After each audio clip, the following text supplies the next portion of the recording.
पापा कह रहे थे कि अगर मैं इस बार अंडर 15 टूर्नामेंट जीत गई ना तो वो मुझे कनाडा भेजेंगे स्पेशल ट्रेनिंग के लिए। क्यों भाई, हमारे यहाँ क्या कमी है?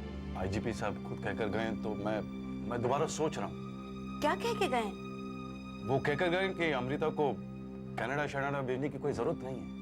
सर आप ये क्या कर रहे हैं? मैं खुद कर लेती हूँ ना। क्या बात कर रहे हैं? मुझे छोड़िए।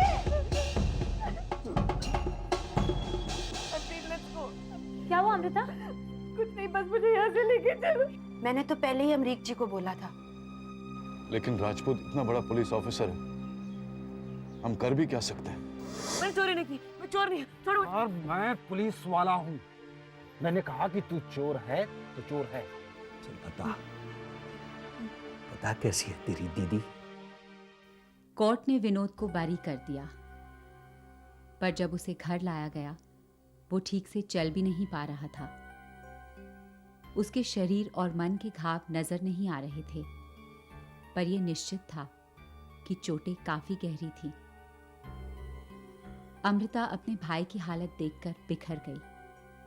वो अपने परिवार पर आन पड़ी इन मुसीबतों के लिए अपने आप को जिम्मेदार मानने लगी। पापा ये मेरी वजह से हुआ है। I'm so sorry पापा। I'm sorry Vinod. अम्मू बेटी, ऐसा नहीं करते बेटा। तुम्हारे कारण कुछ नहीं हुआ है। तुम्हारे साथ जो हुआ था वो बहुत गंदा था, भूल जाओ उसे। मैं गंदी हूँ मैं। Sorry Vinod. I'm so sorry। पापा आप ये केस बंद कर दीजिए। कुछ नहीं होने वाला। देखो इनको विनोद को कितना मारा है। अब बंद कर दीजिए पापा, केस कुछ नहीं होने वाला, कुछ नहीं होने वाला। अमृता, अमृता।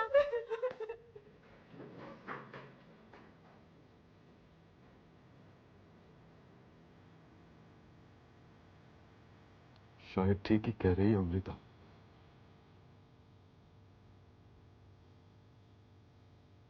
क्या फायदा ये सब करने का? मैं एक साधारण आदमी हूं सुधा। एक बैंक ऑफिसर इतने बड़े पुलिस ऑफिसर के साथ टक्कर नहीं कर पाएगा।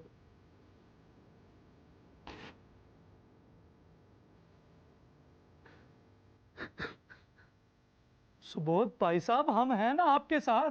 वो पूरा मोहल्ला आपके साथ। आप सिग्नेचर कैंपेन करवा के देख लो। आप अपने आप को कमजोर क्यों समझते हो भाई साहब? और फिर भाई साहब, पूरा मीडिया हमारे साथ है।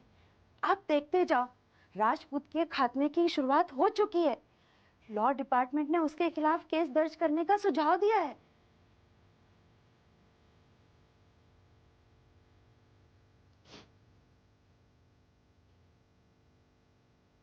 लॉ डिपार्टमेंट का सुझाव केवल सुझाव बनकर रह गया। दोबारा डिपार्टमेंटल इंक्वायरी बैठी। आने वाले 1.5 साल तक चलती रही, पर कोई निष्कर्ष पर नहीं पहुंची। राजपूत के खिलाफ एफआईआर दर्ज होने से दूर उसका तो प्रमोशन हुआ, और इस 1.5 साल की अवधि में राजपूत ने विनोद को एक चलती फिरती लाश बना दिया। पुलिस विनोद को एक गिरोह का सदस्य बताते हुए गिरफ्तार करती, मारपीट कर कोर्ट में पेश करती। विनोद जमानत पर छूटकर घर पहुंचता और फिर उसे गिरफ्तार किया जाता नए चार्ज पर।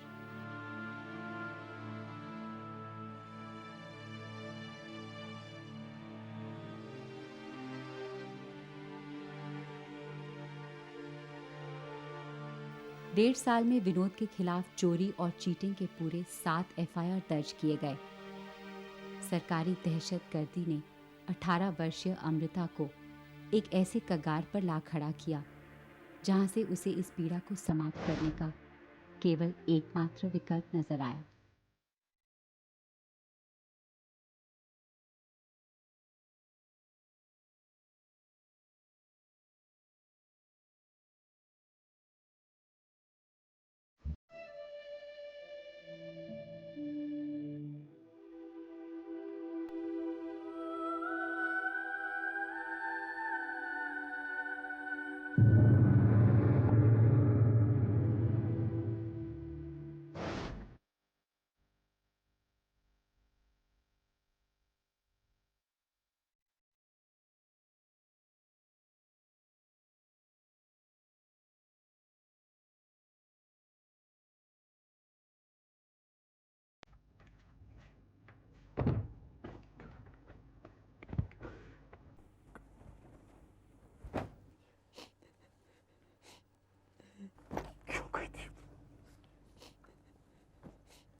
जब इनकी मां आखिरी सांसें ले रही थी तो मैंने उससे वादा किया था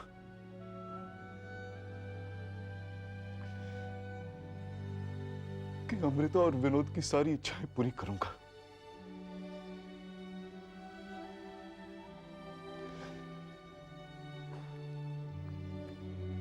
मैंने पूरी कोशिश की इन्हें खुशियां देने की।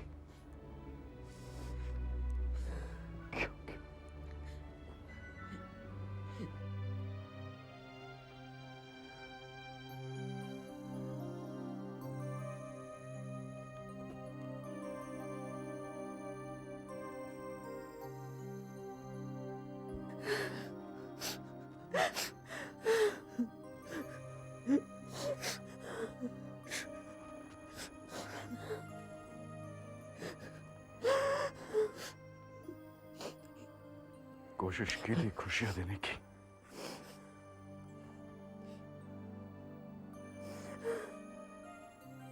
पर नसीब में नहीं थी खुशियां इस बच्ची को। जिंदगी नसीब नहीं थी इसे। दरअसल हमारे पूरे परिवार में खुशियां नसीब नहीं है। देखो,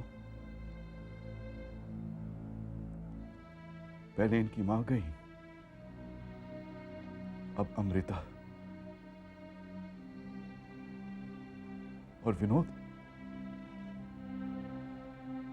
चलती फिरती लाश।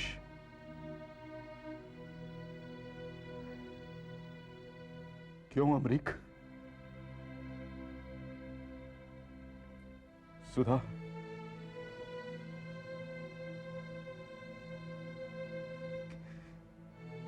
क्या गलती थी मेरी? तुम लोग बोलते क्यों नहीं? क्या गलती थी मेरी? नसीब में नहीं था।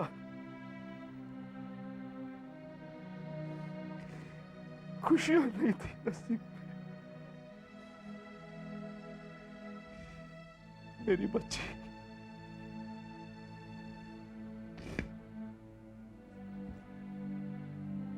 खुशी।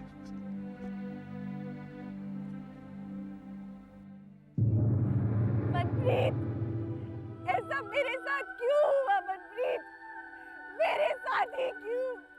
अमृता। मनप्रीत, मम्मा, मैं सो नहीं सकती। आंखें बंद करते ही अमृता का चेहरा मेरी आंखों के सामने आ जाता है। मैं क्या करूं? बेटा।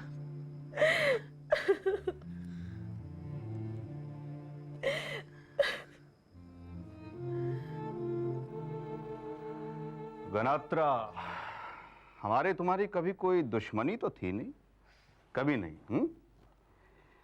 फिर मुझे नहीं मालूम कि क्या हुआ, तुम्हारी ऐसी कौन सी मजबूरी थी या फिर लालच, जो तुम उन आईएएस ऑफिसर्स और आईपीएस ऑफिसर्स के मोहरे बन गए। अरे वो सब जलते हैं मुझसे, मेरी कामयाबी से जलते हैं, बहुत जलते हैं। और इन सब का नतीजा क्या निकला? कौन जीता, कौन हारा?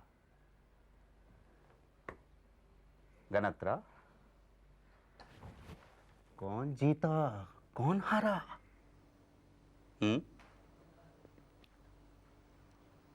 आप जीते। हाँ।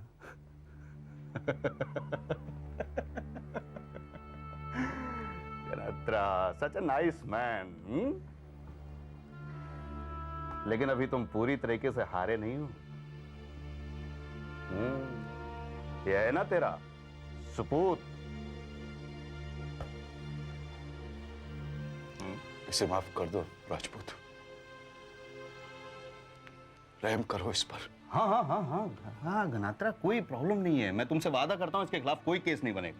लेकिन क्या है कि हमारे पुलिस ऑफिसर्स और हवलदार बहुत गुस्से में हैं। अब कुछ कर भर देंगे तो समझ रहे हो ना? हैं? सच कहूं तो तुम ये शहर छोड़ दो। हिंदुस्तान बहुत बड़ा है, कहीं भी चले जाओ।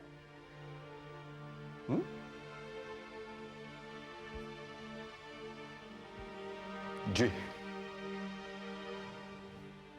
तो बोलो, कब छोड़े हो शहर?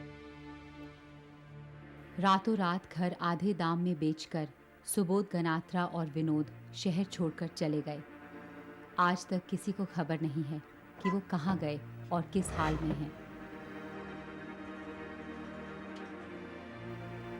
राजपूत के खिलाफ कंप्लेन पर अमृता और सुबोध गनात्रा के हस्ताक्षर थे, पर अमृता तो रही नहीं और सुबोध गायब हो गया। इसके चलते सरकार ने आईजीपी राजपूत का केस हमेशा के लिए फाइल कर देना मुनासिब समझा। मामा, मामा ये पढ़ा आपने? मामा, वो लोग राजपूत के खिलाफ केस सिर्फ इसलिए बंद कर रहे हैं क्योंकि अमृता की फैमिली का कोई भी मेंबर इसे परस्यू नहीं कर रहा। बेटा तुझे तो पता ही है, हमने सुबोध भाई साहब को ढूंढने की कितनी कोशिश की। अब वो नहीं मिल रहे तो हम लोग अमृता के कुछ भी नहीं लगते?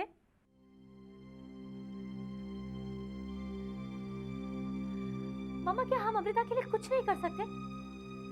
मम्मा, पापा, अगर अमृता की जगह मैं होती तो?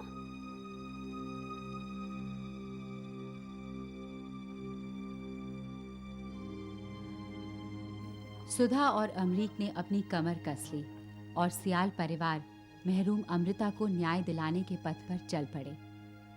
1996 में राजपूत के खिलाफ सबसे पहली की गई डिपार्टमेंटल इंक्वायरी की रिपोर्ट के आधार पर सुधा सियाल ने राज्य के हाई कोर्ट में एक रिट पिटीशन फाइल की। 1997 में हाई कोर्ट ने सरकार को आड़े हाथों लेते हुए सीबीआई इंक्वायरी ऑर्डर की। राजपूत ने इंक्वायरी के खिलाफ स्टे ऑर्डर हासिल कर लिया, पर सुधा और सीबीआई दोनों सुप्रीम कोर्ट गए और दिसंबर 1999 में सुप्रीम कोर्ट ने राजपूत के स्टे ऑर्डर को खारिज करते हुए सीबीआई को 6 महीनों में इंक्वायरी पूरी करने का आदेश दिया। पढ़े लिखे कानून जानने वाले लोग होने के बावजूद सुधा और अमरीक सियाल को हर कदम पर मुश्किलों से जूझना पड़ा। छोटी सी छोटी कानूनी या सरकारी कार्रवाई कम से कम 6 महीने लेती। आखिरकार वारदात के पूरे 9.5 साल बाद 21 दिसंबर 1999 को सीबीआई ने डीजीपी राजपूत के खिलाफ एफआईआर दर्ज किया। राजपूत उस समय राज्य पुलिस के सबसे ऊंचे पद पर था। I am very proud of you माँ। आज मैं बहुत खुश हूँ। आजा बैठ। माँ, हम लोगों को सेलिब्रेट करना चाहिए। तुम्हारे पापा और तुम्हारी वजह से ही ये सब पॉसिबल हो पाया है। वैसे सेलिब्रेशन के लिए अभी बहुत वक्त बाकी है, अभी तो सिर्फ शुरुआत है। वो राजपूत बहुत ही टेढ़ा आदमी है और पावरफुल भी। तुम्हें पता है उसने क्या किया? क्या किया माँ? बताइए। बेटा वो उन लोगों ने मेरा ट्रांसफर करवा दिया किसी दूसरे शहर में।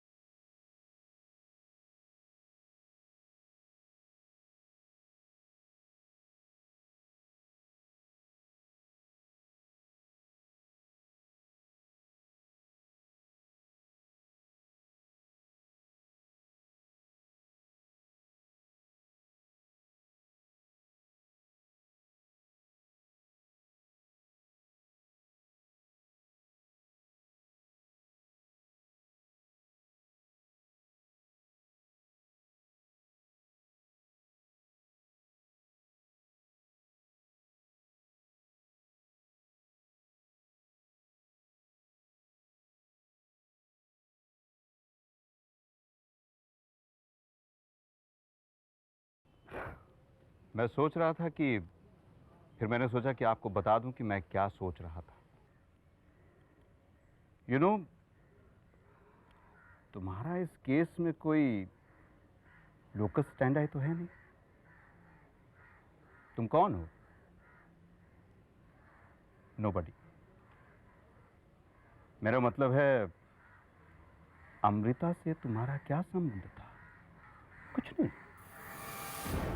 फिर तुम्हारा मेरे खिलाफ बयान देना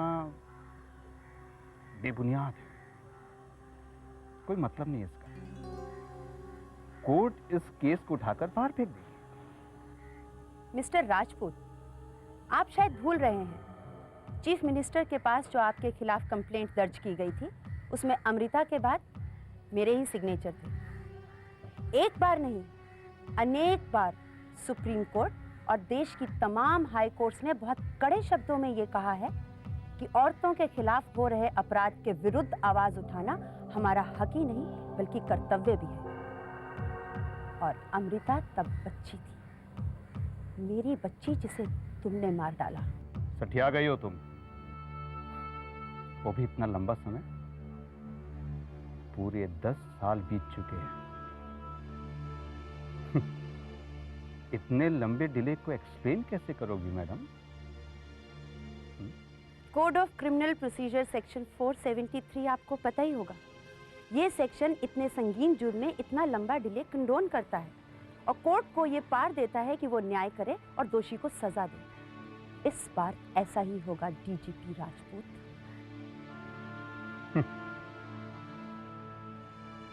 नेवर।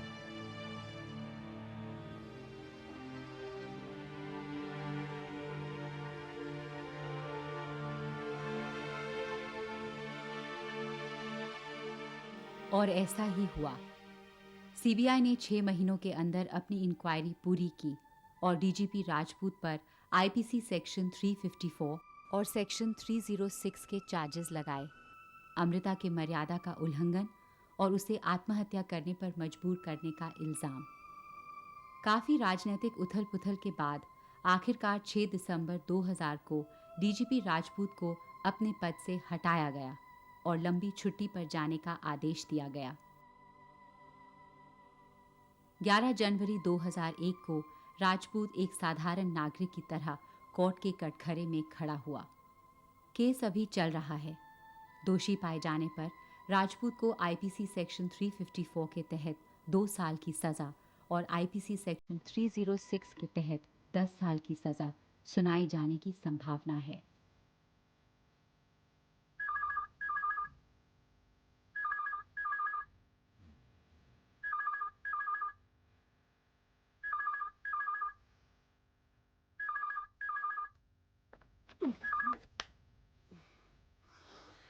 हेलो हेलो हेलो, कौन है भाई? कुछ तो बोलो। Thank you Amrik. कौन? सुबोध? सुबोध भाई साहब, आप कहाँ हैं? आप कैसे? Thank you. सुधा को थैंक यू कहना, मनप्रीत को थैंक यू कहना।